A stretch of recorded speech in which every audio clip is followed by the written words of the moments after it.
कामयाबी विरासत में नहीं मिलती। कभी गन्ने की मशीन देखी है, उसके ऊपर कुछ गन्ने पड़े होते हैं। अगर वो गन्ना इसी तरह किसी को बेचा जाए ना, तो मे भी उसकी कीमत 5 रुपये हो, 10 रुपये हो, लेकिन उसका जब जूस निकाल के गिलास में डाल दिया जाता है ना, तो वो 50 रुपये का हो जाता है। यही वो रस जो कुछ देर पहले गन्ने के अंदर था, तो उसकी कीमत 5 रुपये थी, अब वो गिलास में आ चुका है तो 50 रुपये हो गई है। उसने अपनी कीमत कैसे बनाई है? ये मशीन के अंदर गया है, उसने खुद को निचड़वाया है, उसने अपने ऊपर रूलर चलवाए हैं, अपने रस का आखिरी कतरा तक निकाल कर गिलास को दिया है, तब जाके ये कीमती हुआ है।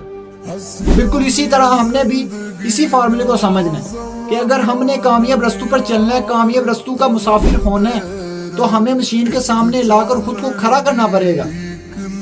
हमें हालात निचोड़ेंगे, नाकामियां, फेलियर्स, उसके रूलर्स बार बार हमारे ऊपर चलते रहेंगे, लेकिन हमने कंसिस्टेंट रहना है ताकि हम इस लम्हे से एक दफा गुजर जाएं। फिर हम कीमती होंगे, तब हम कामयाब होंगे, तब हमारे खरीदार होंगे। तो खुद को कीमती बनाने के लिए बड़ा ज़रूरी है कि आप अपने आप को मुश्किल रास्तों का मुसाफिर करें।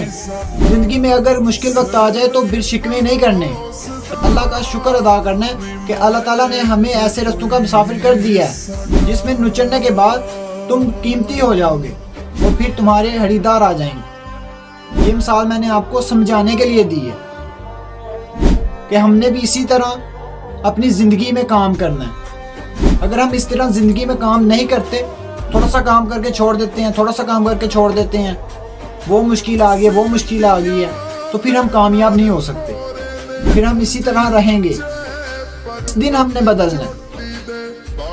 वो कौन सा दिन है जिस दिन हमने बदलना है?